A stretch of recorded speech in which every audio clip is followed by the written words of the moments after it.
tentang manajemen sumber daya manusia sektor publik.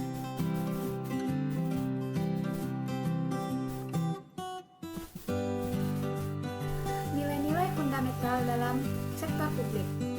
Yang pertama yaitu nilai keadilan sosial.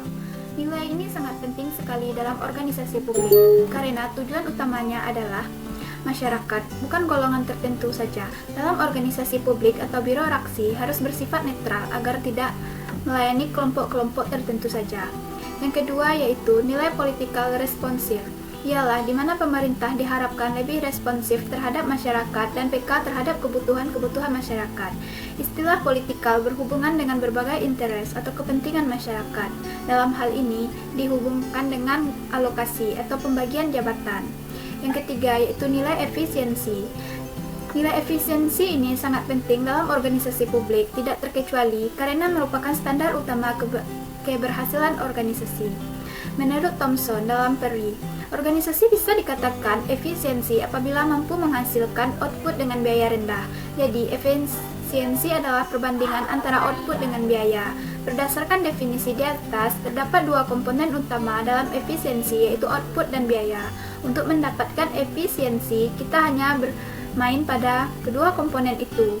Efisiensi dapat diperoleh jika output diperoleh dengan memperkecil biaya.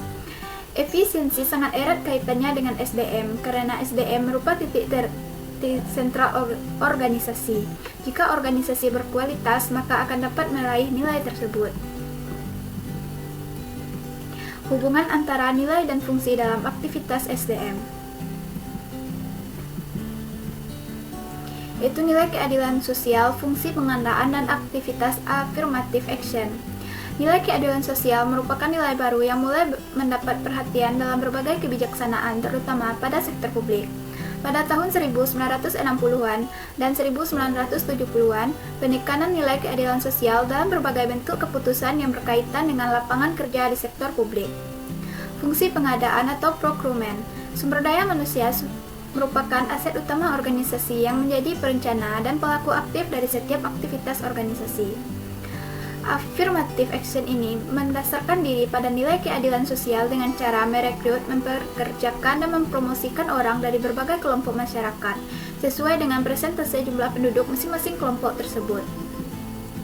Yang kedua, nilai efisiensi administrasi, fungsi pengembangan dan aktivitas produktivitas dan kinerja kepegawaian.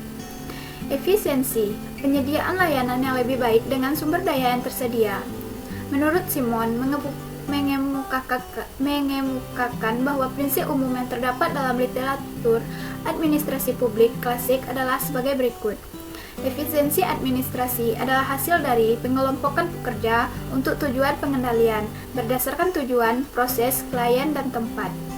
Fungsi pengembangan sebuah aktivitas yang dilakukan oleh suatu perusahaan atau organisasi dalam waktu tertentu untuk meningkatkan keterampilan dan keahlian sumber daya manusia dalam entitas organisasi tersebut dan pada akhirnya meningkatkan produktivitas organisasi secara menyeluruh.